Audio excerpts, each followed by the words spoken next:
주님의 전으로 올라오신 여러분을 주님의 이름으로 환영하고 축복합니다. 세계 경영의 대부를 뽑으라 라고 하면 지금은 돌아가셨지만 피터 드러커라는 분을 뽑을 수가 있습니다. 제가 그의 평전을 읽으면서 상당한 도전을 많이 받았습니다. 그가 경영의 대부로 설 때까지는 계기라는 것이 있지 않겠습니까? 모든 사람에게는 어떤 계기가 있어서 그 계기를 중심으로 삶의 변화가 있는 거지요. 마찬가지로 피터 드러커도 그러한 계기가 있었습니다. 드러커가 18살 되던 해에 베르디의 오페라를 관람하러 가는 계기가 있었습니다. 당시에 베르디는 가장 위대한 작곡가로 알려져 있었습니다. 그때 연주된 작품은 베르디가 1893년 생애 마지막으로 쓴 오페라 팔스타프라는 오페라였습니다. 지금 그의 작품 중에서 가장 위대한 작품으로 알려져 있지만 당시에는 오페라 가수들이나 청중들은 이 음악을 상당히 어렵게 여겼습니다. 하지만 청년 드러커는 이 오페라를 통해서 엄청난 충격을 받습니다. 그가 비엔나에서 성장했기 때문에 음악의 조예가 있었습니다. 그럼에도 불구하고 이 연주를 들으면서 충격을 받게 되었습니다. 그 오페라 속에는 펄펄 뛰는 생명력을 느낄 수가 있었기 때문입니다. 드러커가 더욱 놀란 것은 이 베르디가 이 작품을 쓴 것이 젊었을 때 쓴 것이 아니라 80세 때 이 작곡을 했다라는 거예요. 그런 우연히 당시 베르디의 글을 읽으면서 깊은 감동을 받게 됩니다. 누군가가 베르디에게 묻습니다. 이미 선생님은 고령이시고 19세기의 최고의 오페라 작곡가로서 명성을 굳히셨는데 왜 굳이 힘들게 이 어려운 오페라를 작곡하십니까? 라고 묻습니다. 이에 베르디는 평생을 음악가로 살아오면서 나는 항상 완벽을 위해 몸부림쳐 왔습니다. 그리고 그것은 항상 나를 매료시킨 목표였습니다. 그러니 나는 한 번 더 시도할 의무가 있지 않겠습니까? 라는 말을 했습니다. 이 기사를 읽은 드러커는 깊은 감동을 받고 영혼 속에 도전을 느끼게 됩니다. 드러커는 그때의 상황을 이렇게 이야기합니다. 사실 그때 나는 내가 앞으로 뭘 하게 될지 전혀 감이 없었습니다. 당시 나는 아직 성숙하지 못하고 모든 것이 무모했던 평범한 18살의 청년이었으니까요. 하지만 그때 나는 내가 무엇을 하든지 베르디의 말을 내 평생 삶의 지침으로 삼기로 했습니다. 아무리 나이가 들어도 절대 포기하지 않고 계속해서 전진하기로 말입니다. 그리고 항상 완벽을 추구하기 위해 몸부림치기로 결심을 했습니다. 저는 피터 드러커의 이 평전, 그 이후 그의 평전을 제가 쭉 읽어보면서 참 많은 도전을 받게 되었습니다.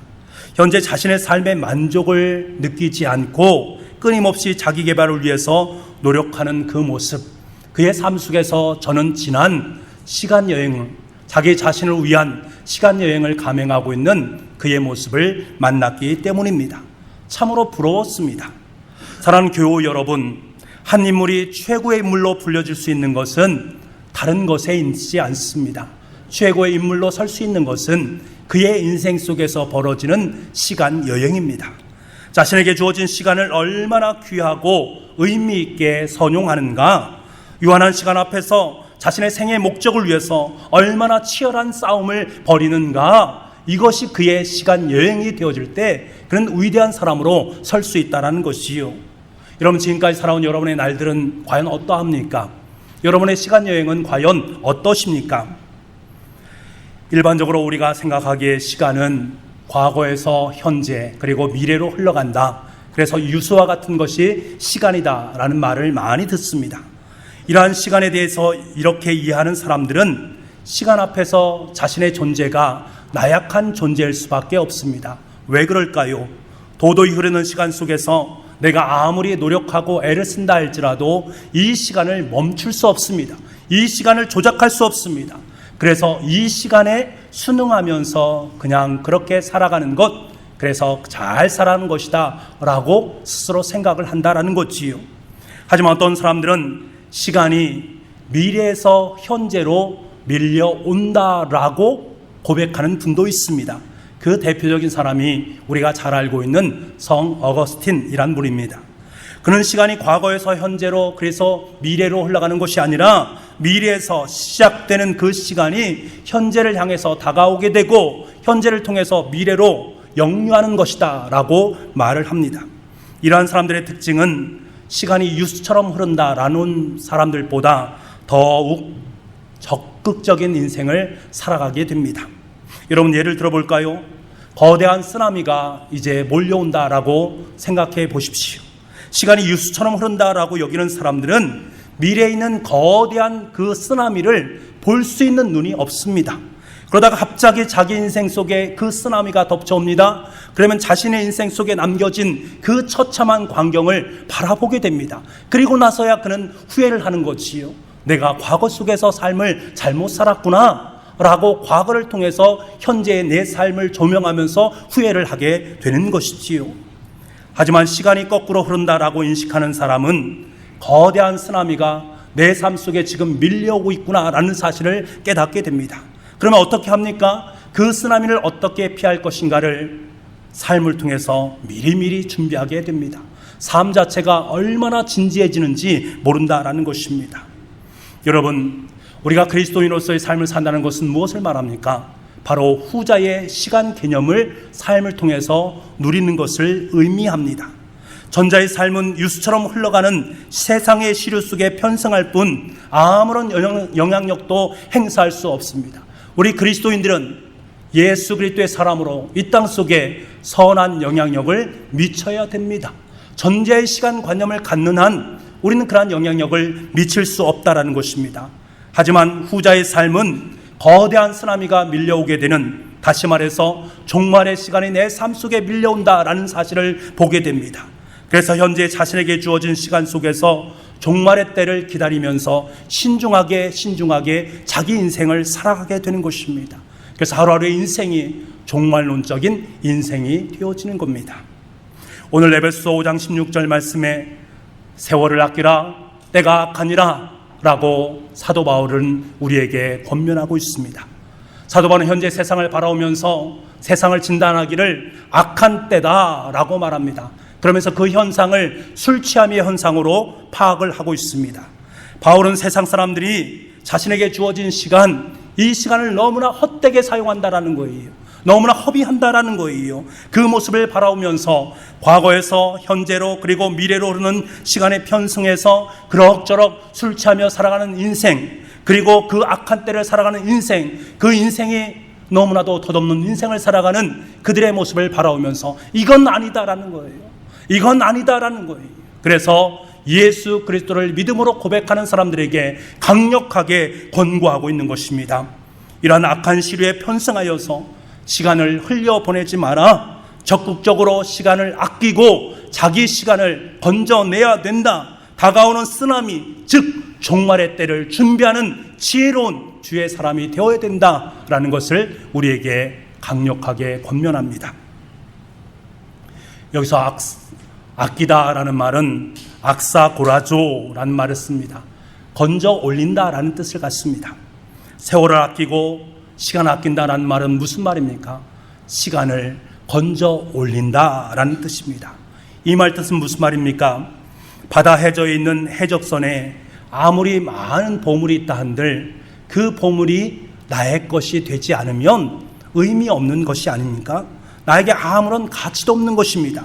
그 보물을 내가 발견하고 그 보물을 내 삶 속으로 건져 올려서 그 보물을 다른 곳에 팔아 넘기게 될 때, 나에게 이윤이 창출되어질 때 그것이 의미 있는 삶 아니겠습니까? 마찬가지로 아무리 많은 시간이 나를 스쳐가도 그 중에서 내가 건져 올린 시간만이 나의 시간이 될 수 있다는 것입니다. 내가 인생의 삶을 살면서 수없이 많은 인생을 살아가는데 그 인생 속에서 내가 건져 올린 그 시간만이 나의 시간이 될 수 있다는 거예요. 그 시간만 나에게는 생명이 될 수 있고 나의 인생으로 남겨진 시간이 되는 것입니다.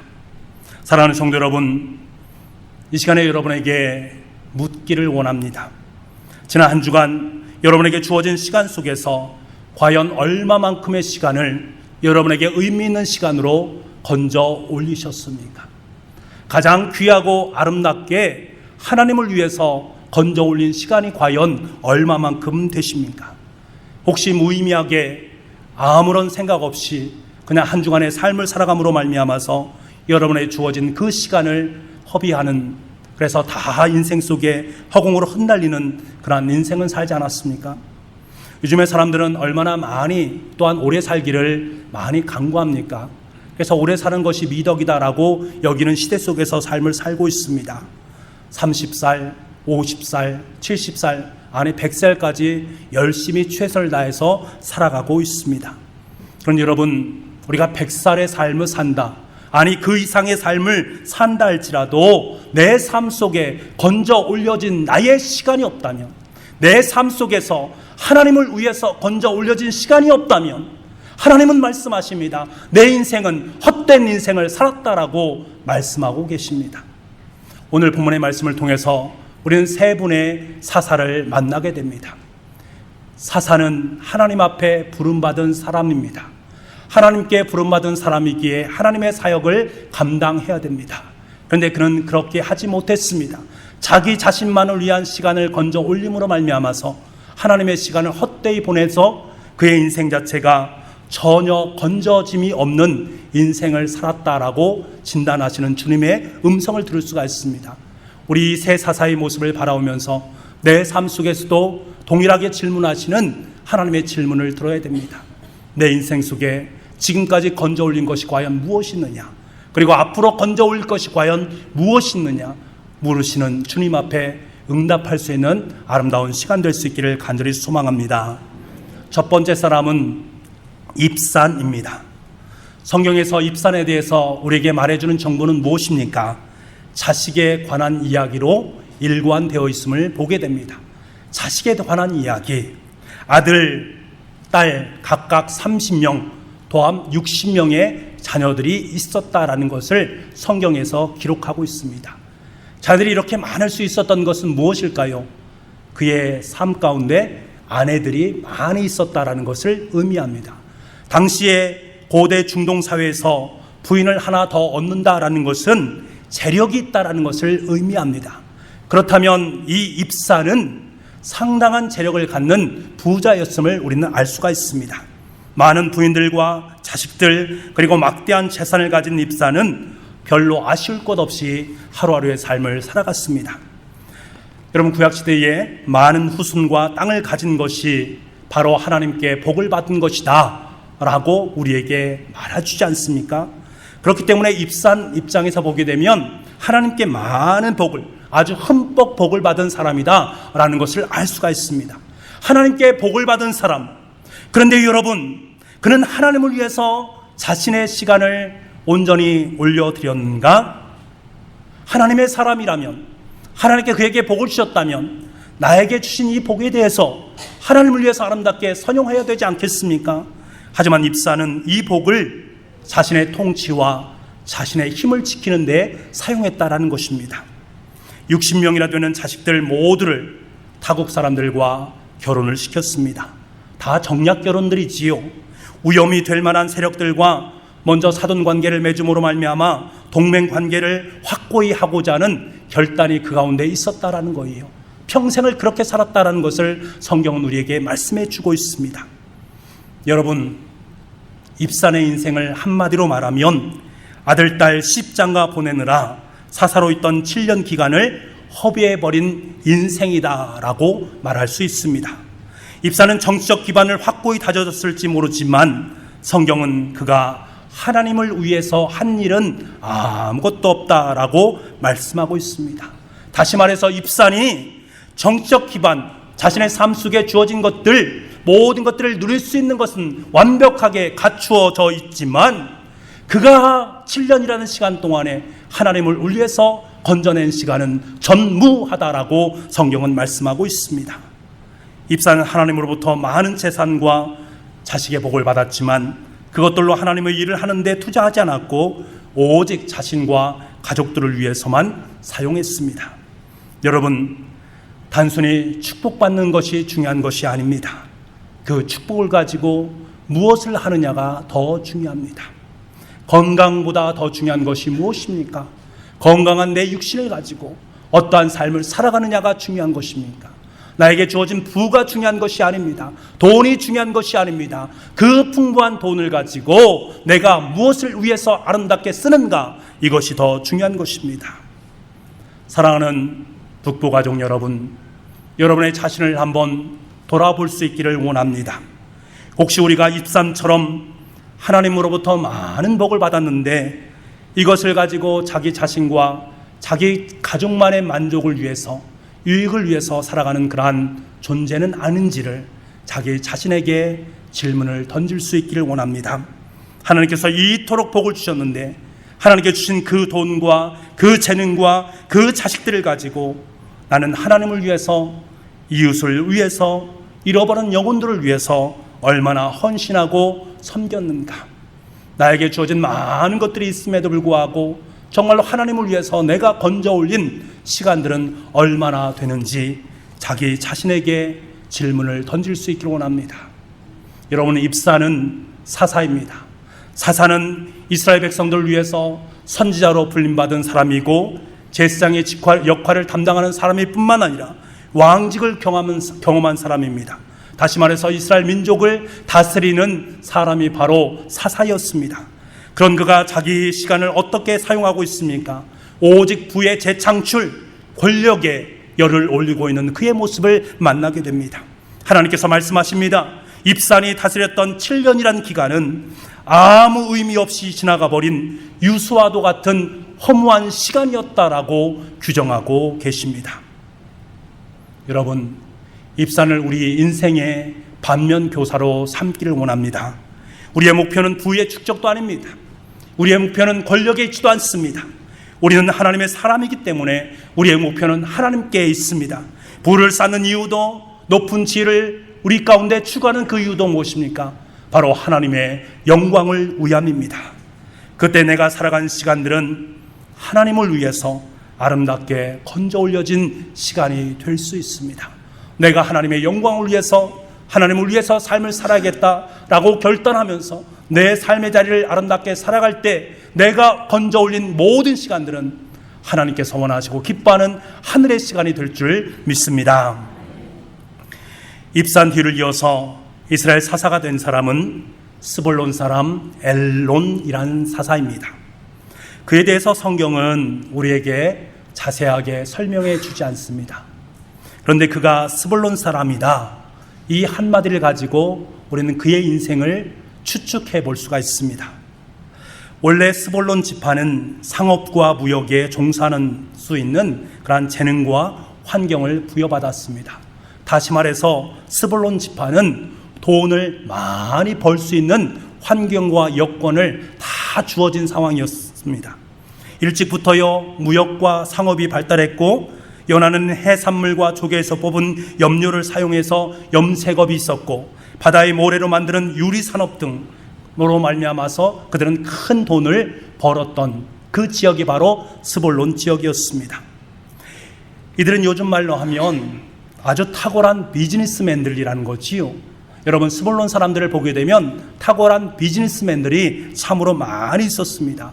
그 스볼론 사람들의 사사로 세워졌다라는 것은 무엇을 말합니까? 요즘으로 치자면 탁월한 대기업의 CEO 정도로 해당되는 그러한 인물이 될 것입니다. 엘론은 참으로 경제적인 감각이 뛰어난 사람이었습니다. 그래서 그는 자신에게 주어진 시간과 재능을 그쪽으로 쏟아 부었습니다. 그러면서 그는 만족해합니다. 나는 지금 최선을 다해서 살았고 재물을 열심히 모았고 이를 위해서 삶을 살았기 때문에 사사로서의 역할을 다 했다라고 생각하고 있습니다. 그런데 여러분, 성경에서는 이 엘론의 삶에 대해서 어떻게 평가하고 있습니까? 10년 동안 사사로서 이스라엘을 다스리다가 죽었다라는 말 외에는 아무것도 쓰여져 있지 않습니다. 여러분, 사사의 역할은 이스라엘 백성들의, 다시 말하면 민족의 영적인 지도자입니다. 영적 지도자는 하나님의 뜻을 따라서 자신의 삶을 돌볼 뿐만 아니라 백성들을 하나님의 사람으로 바로 세워가는데 큰 역할을 담당하는 사람이 민족의 영적 지도자입니다. 경제적 기반을 먼저 쌓기 전에 그는 하나님 앞에 나와서 기도해야 됐고 말씀 앞에 서야 됐습니다. 하지만 엘론의 인생은 그러한 인생을 살지 못했습니다. 그는 하나님의 일을 인간의 힘과 인간의 능력으로 하는 것이다 라고 착각했던 것입니다. 그로 인해 그의 인생 또한 건져 올려진 것이 아무것도 없는 전무의 상태다라고 성경은 우리에게 보고해 주고 있습니다. 사랑하는 성도 여러분, 엘론은 능력이 많은 사람이었기 때문에 자신의 능력과 자신의 방법대로 하나님을 위해서 일하려고 애썼던 그 전형의 사람을 의미합니다. 너무나 바쁘게 자신의 능력으로 CEO 역할을 담당하느라 정작 자신이 사사라는 그 사실을 잃어버렸습니다. 이스라엘 민족이 영적으로 하나님 앞에 바로 세워지는 것, 그것에 관심을 갖고 그것에 몰두를 해야 됨에도 불구하고 그가 몰두한 것은 그것이 아니라 경제에 몰두했기 때문에 그의 10년 동안의 치정은 흩날리는 시간에 불과했다라는 것을 말씀하고 있습니다. 여러분, 여러분의 삶의 우선순위는 어떠합니까? 여러분 하루하루 바쁘게 살아가고 계십니까? 하나님 보시기에 정말 중요한 일은 바쁘게 살아가는 것, 그것도 참 중요한 것처럼 보이지만 더 중요한 것은 우리의 삶 속에 하나님께서 함께 하심을 경험하면서 살아가는 삶입니다. 여러분 나름대로 열심히 인생을 살았는데, 내가 최선을 다해서 살았는데, 내가 가정의 경제를 위해서 열심히 억척까지 삶을 살았는데 훗날 예수님 앞에 섰을 때에 예수님께서 너 도대체 뭘 했느냐? 너 도대체 뭐 했느냐? 라고 말씀하신다면 여러분 과연 하나님 앞에 어떤 모습으로 서겠습니까? 너무나 당황스럽지 않겠습니까? 하나님께서 여러분에게 부어주신 능력과 재능은 여러분의 만족을 위해서 쓰여지는 것이 아니라 하나님을 위해서 아름답게 쓰여지기를 원하고 계십니다. 그때 여러분에게 주어진 모든 시간은 가치 있는 시간으로 건져 올려질 뿐만 아니라 그 시간을 바라보신 주님께서는 기뻐하신다라는 거예요. 여러분의 시간들이 정말로 하나님을 기뻐하는 아름다운 시간들로 사용될 수 있기를 간절히 소망합니다.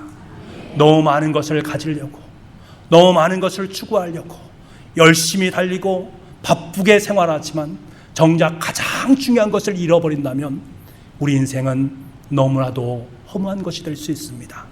여러분의 허무한 인생을 살아가는 것이 아니라 내 인생에 가장 가치 있는 그것, 하나님께서 원하시고 기뻐하는 그 시간을 여러분의 삶을 통해서 만들어낼 수 있는 저와 여러분의 인생이 될 수 있기를 간절히 소망합니다. 마지막으로 엘론 뒤에는 비라돈 사람 압돈이 사사로 등장합니다. 그는 입상과 같이 자손의 축복을 많이 받았습니다. 그의 자손 아들들이 무려 40명이었다. 그리고 손자가 30명이었다라고 말씀하고 있습니다. 그런데 성경은 이들 모두가 어린 나귀를 자가용으로 사용하고 있다라고 말씀하고 있습니다. 왜 성경에서는 다른 건 다 빼놓고 어린 나귀를 이 자녀들이 타고 다녔다라는 것을 강조하고 있는가? 당시의 나귀는요, 평화와 안정 그리고 번영을 뜻합니다. 그러므로 이들 모두가 나귀를 탔다라는 것은 이들 가운데 하나님의 복이 임함으로 말미암아서 그들의 삶이 평안했다, 안정되었다라는 것을 말씀하고 있는 거예요. 8년이라는 기간 동안에 사사로서 이스라엘을 다스렸지만 하나님을 위해서는 뚜렷한 것이 없었습니다. 모든 것이 안정되었습니다. 모든 것이 평안했지만 그 8년이라는 기간 동안에 하나님을 위해서 쓰여진 시간이 없다라고 말씀하고 있는 거예요. 하나님께서 그 인생의 안정과 평안을 안겨주었음에도 불구하고 오직 자식들에게 비싼 자가용만을 태우기 위해서 한평생을 투자하는 인생을 살았다라고 성경 우리에게 말씀하고 있습니다. 여러분, 이 압돈의 모습에서 외형적으로는 평안한 삶을 살기만 영적으로 점점 어두워져가 있는 이스라엘 민족의 영적인 상태를 여러분 보시지 않습니까? 영적 지도자가 이렇게 현실에 안주하고 현재의 평안을 유지하는데 자신의 온 관심을 다 쏟게 된다면 그 백성의 영혼은 하나님께서 원하시는 영혼이 되지 못합니다. 타락하는 영혼으로 흘러갈 수밖에 없는 것입니다. 우리가 이 세상을 살아가는 목적이 눈에 있는 환경에 있는 것이 아니라 눈에 보이지 않는 영원함을 추구하는 삶 아니겠습니까? 저와 여러분이 주어진 환경, 여건 속에서 엄청난 것이 얻어지는 것처럼 여길지 모르겠지만 여러분, 우리에게 중요한 것은 하늘에 잇대어서 살아가는 인생인 줄 믿습니다. 여러분의 삶은 어떠합니까? 평안한 자리에서 너무나도 쉽게 안주하며 삶을 살고 있지 않습니까? 압돈의 자녀들이 7억 원이 넘는 메르세데스 벤츠 마흐바를 타고 다닌다면 해서 그들의 인생이 아름답게 보장됩니까? 우리의 삶의 환경들이, 우리의 삶의 조건들이 완벽하게 구비된다고 해서 우리의 인생이 보장됩니까? 여러분의 삶의 자리 속에 기쁨이 유숙하고 많은 것을 늘 품고 있고 모든 것이 잘 되어지고 있는 그 상황, 모든 여건과 환경이 너무나도 아름답게 펼쳐지는 그 상황이 여러분의 인생을 보장해 주느냐 말입니다. 그렇지 않습니다. 성경은 그래서 우리에게 계속해서 말하는 것입니다. 너희들이 평안하냐? 평안하다고 말할 그 시간에 깰 때라는 거예요. 그래서 성경은 계속해서 깨어있으라 라고 말씀합니다. 압돈처럼 내 삶은 평안하다, 지금 나에겐 모든 것이 다 주어졌다, 평안한 인생을 살고 있다 라고 말하지만 정작 그의 영혼은 하나님과 전혀 관계없는 암흑의 시간을 살고 있다라는 사실, 그것을 깨달으라 라고 말씀하고 있는 것입니다. 여러분, 우리는 얼마나 어리석은지 모릅니다. 영적으로 깨어있어야만도 불구하고 그것을 깨닫지 못합니다. 깨어서 기도하지 못하고 깨어서 말씀 앞에 서지 못합니다. 현재 내 삶의 자리가 그럭저럭 살아가는데 전혀 지장이 없습니다. 모든 것이 평안한 상태 속에 놓여 있습니다. 나는 이제 됐다라고 생각하면서 삶을 살아갑니다. 만족한 인생을 살아갑니다. 하지만 영적으로 무너져가고 있는 상황 속에 있음에도 불구하고 깨어있지 못하는 영혼이기 때문에 우리의 삶 속에 밀려오고 있는 저 엄청난 쓰나미를 보지 못한다라는 거예요. 내 삶 속에 안주하는 인생, 평안한 인생을 살고 있다라고 생각하는 그 시점에 저 멀리에서 우리의 인생 속으로 쏟아져 들어오시는 그 쓰나미를 우리가 보지 못한다라는 거예요. 우리 또한 어리석은 압돈으로 살아갈 경우들이 너무나 많이 있습니다. 사랑하는 성도 여러분, 우리는 깨어 있어야 됩니다. 내가 현재 영적으로 어두워 있는 압돈으로 삶을 살고 있는지 다시 한번 여러분 삶 가운데 물을 수 있어야 됩니다. 내가 하나님 앞에 서지 못하고 내가 기도하지 못한 이유가 무엇입니까? 내 삶이 평안하기 때문에 그렇습니다. 내 삶 속에 어려움과 힘듦이 있다면 하나님 앞에 나와서 기도할 수밖에 없고 하나님 앞에 무릎을 꿇지 않습니까? 그러나 내 삶이 정작 평안하고 내 삶 속에 모든 것이 아름답게 펼쳐진다라고 여겨지면 우리는 하나님 앞에 깨어있지 못할 때가 너무나 많습니다. 입산 자체가 바로 우리들의 모습입니다. 이 압돈 자체가 바로 저와 여러분을 향한 주님의 음성이란 말입니다. 여러분, 깨어있기를 원합니다. 하나님 말씀 앞에 설 수 있기를 원합니다. 하나님께서 허락하시는 그 거룩한 은혜 앞에, 하나님께서 주시는 그 능력 앞에 설 수 있는 저와 여러분의 삶이 될 수 있기를 간절히 소망합니다. 그래서 우리 가운데 영적인 몸부림이 있어야 돼요. 하나님 아버지, 주님께서 깨어나라라고 말씀하셨기 때문에 우리가 일어나겠습니다. 내가 일어나겠습니다. 우리 교회가 일어나겠습니다. 주님 앞에 부르짖어야 됩니다. 이것이 없으면 우리의 삶 가운데 놀라운 회복도 영적인 부흥도 있을 수 없는 것입니다. 여러분, 입산과 엘론과 압돈, 이 세 명의 사사들이 모두 전임자인 입다보다 오랫동안 사사 역할을 감당했습니다. 입다는요, 사사로 있은 지 6년밖에 되지 않았습니다. 그런데 여러분, 성경 말씀을 보십시오. 하나님께서는 세 명의 사사가 사사로서 역할을 감당한 것은 25년입니다. 하지만 25년보다 입다가 살았던 6년의 세월을 더욱더 비중 있게 다루신다는 것을 우리는 생각해야 됩니다. 여러분이 잘 알다시피 입다는 사생 아닙니까? 그래서 동족으로부터 쫓김을 당했던 사람이 바로 사사 이 입다입니다.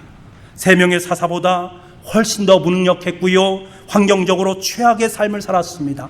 그렇지만 여러분, 하나님께서 그의 인생을 비중 있게 다루고 계시다라는 거예요. 여러분, 이것은 무엇을 말합니까? 우리의 인생은요, 길이로 측정되는 것이 아니라 무게로 측정된다라는 것입니다. 내가 오래오래 사는 것이 중요한 것이 아니라 내가 얼마나 나의 시간을 건져 올려서 하나님을 위해서 영광된 삶을 살아가고 있느냐, 그 영적인 무게를 주님께는 저와 여러분에게 물으시고 그것에 집중한다라는 것입니다. 여러분, 지금까지 살아온 인생, 과연 하나님을 위해서 여러분이 건져 올린 그 시간의 무게가 얼만큼 되십니까? 그 시간의 무게가 여러분의 삶 가운데 보여주십니까? 우리는 그것을 볼 수 있어야 되고 그 무게를 경험할 수 있어야 됩니다. 그럴 때 주님께서는 우리를 통해서 하나님의 놀라운 역사의 자리로, 그 현장으로 우리를 이끄시게 됩니다. 여러분, 사도 바울을 보십시오. 그는 부자 사업가의 아들이었습니다. 당대 최고의 석학인 가말리엘의 수제자로 촉망받는 엘리트였습니다. 당시에 모두가 동경했던 로마 시민권을 취득한 사람이었습니다. 이때까지 바울의 인생의 시간표는요, 평안하고 만족하고 전도 유망한 탄탄대로의 인생의 시간표를 가지고 있었습니다. 요즘 말로 하면 바울의 인생은 최고의 학부인 서울대학교 법학부를 수석으로 졸업했고, 최고의 상종가를 치는 하버드 로스쿨 전문대학원을 졸업했습니다. 더 나아가서 법조계에서 제일 잘 나가는 법무부 장관의 두툼한 신임을 받았던 사람입니다. 그래서 법조계에서는 전도 유망한 청명으로 아주 귀하게 소문이 났던 사람이 바로 이 사도 바울이었습니다. 게다가요, 그뿐만 아니라 강남에 가면 살기는 좀 비좁을지도 모르겠지만 한 100평 정도 되는 집을 한 채 가지고 있습니다. 부모님에게 자신에게 남겨놓은 땅과 유산도 있습니다. 그래서 수십억 대의 경제적인 것을 가지고 있습니다. 여러분 보십시오. 외모로 보나 환경으로 보나 모든 여건으로 보나 다른 사람에게 손 벌릴 것도 없고 다른 사람의 추앙을 받을 수밖에 없는 모든 조건을 갖고 있습니다.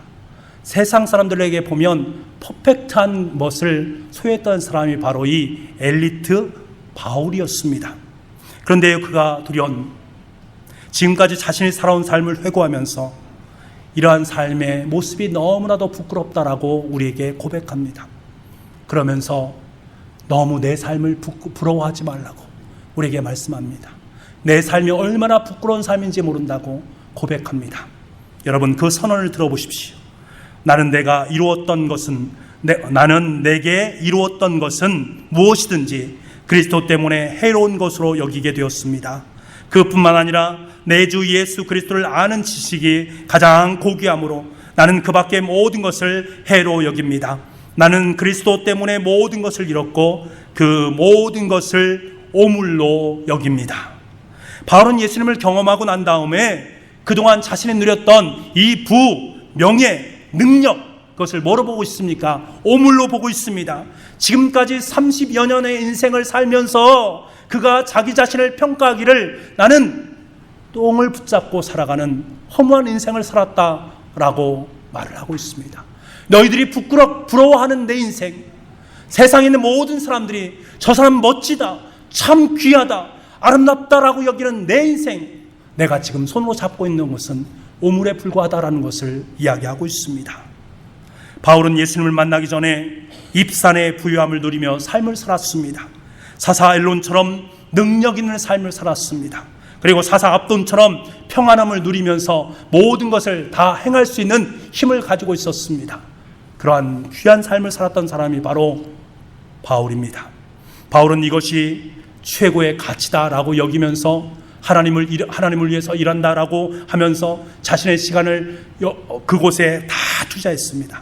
그런데 지금 돌아보니까 자신을 위해서 건져 올려진 시간이 아무것도 없다라는 거예요. 그동안 그토록 열심히 애쓰고 수고하면서 하나님을 위해서 살았다라고 여겼던 내 삶의 것들, 의미 있게 남겨진 것이 아무것도 없다라는 거예요. 흩날리는 허무한 인생, 그 인생만이 내 삶 속에 남겨졌다는 거예요. 내가 그동안 내 손으로 움켜잡았던 내 손이었는데 그 손을 펼쳐보니까 오물밖에 없었다라는 거예요. 우리가 그 오물을 바라보면서 참 멋지다, 참 귀하다라고 말하는 거예요. 그때 그는 말합니다. 나는 내 손에 있는 모든 것을 오물로 여깁니다. 지금까지 살아온 내 인생 모든 것들을 오물로 여깁니다. 그리고 그동안 살아온 시간을 청산합니다. 다시금 시간을 수정합니다. 이제 주님을 위한 시간 여행을 단행할 것을 결단하게 됩니다. 이후로 그의 인생이 마감되는 30여 년의 인생, 오직 주님을 위해 자신의 시간을 거룩하게 건져 올리는 주님의 사람으로 아름답게 세워지게 됩니다. 사랑하는 성도 여러분, 지금까지 여러분의 삶을 돌아보시길 바랍니다. 지금까지 여러분의 인생이 30년의 인생을 살았던 40년의 인생, 50년의 인생, 아니 그 이후의 인생을 살았다면 그 시간을 고요히 묵상해 보시길 바랍니다. 과연 여러분의 시간 중에서 하나님의 생명을 위해서 건져 올려진 시간이 과연 얼마만큼 있습니까? 만약 그 시간의 길이가 여러분에게 전혀 보여지지 않고 그 시간의 무게가 전혀 느껴지지 않는다면 여러분의 인생 헛산 것입니다. 여러분의 인생 잘못 사신 것입니다. 그 시간 중에서 참된 생명을 위해서 건져 올려진 시간이 그 길이가 보여지고 그 무게가 보여진다면 여러분은 잘 사신 것입니다. 우리는 끊임없이 우리의 시간을 건져 올려야 됩니다. 무엇을 위해서? 하나님의 영광을 위해서. 그 건져 올림은 무엇으로 드러납니까? 생명으로 드러날 수밖에 없습니다. 우리가 시간은 생명으로 건져 올릴 때 우리의 시간은 의미 있는 것입니다. 여러분의 시간 생명으로 건져 올렸기 때문에 저와 여러분이 이 자리에 있는 것입니다. 저와 여러분이 이 자리에 있는 것은 또 다른 생명을 구원하기 위한 주님의 마음이 우리 가운데 있기 때문입니다. 이 청주지역 사회는 수없이 예수 그리스도를 믿지 않고 살아가고 있는 생명들이 있습니다. 아니, 자기가 죽은 생명인 것을 깨닫지도 못하면서 삶을 살아가고 있는 사람들이 있습니다. 주님께서는 그들에게 영적인 호흡을 안겨주기를 원합니다.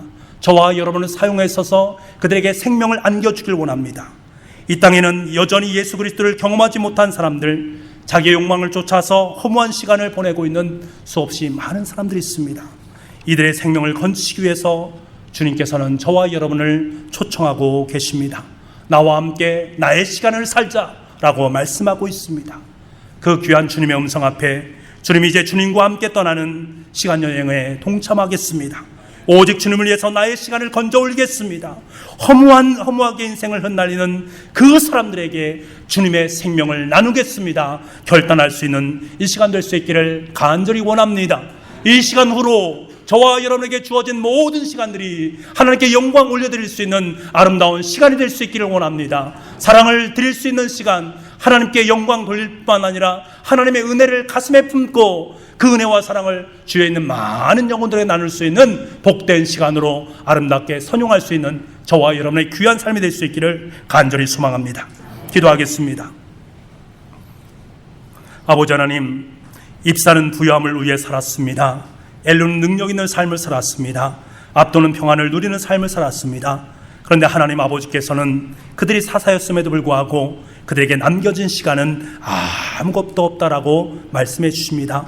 사도 바울은 하나님의 영광을 위해 삶을 살았다라고 고백했지만 정작 그의 손에 들려진 것은 오물뿐이었습니다. 아버지 하나님, 나의 시간을 다시 한번 돌아볼 수 있기를 원합니다. 하나님의 영광을 위해서, 하나님을 위해서 내 시간을 건져 올릴 수 있도록 주님 인도하여 주시기를 원합니다. 그 시간에 하나님의 생명을 살리는 아름다운 시간으로 선용될 수 있도록 주님 은총을 허락하여 주시옵소서. 생명을 잃어가는 수없이 많은 영혼들에게 주님의 생명을 나누어 줌으로 말미암아 그들을 주님의 품으로 인도할 수 있는 거룩한 복음의 통로로 우리를 사용하여 주옵소서. 모든 말씀을 예수님의 이름으로 기도하옵나이다. 아멘.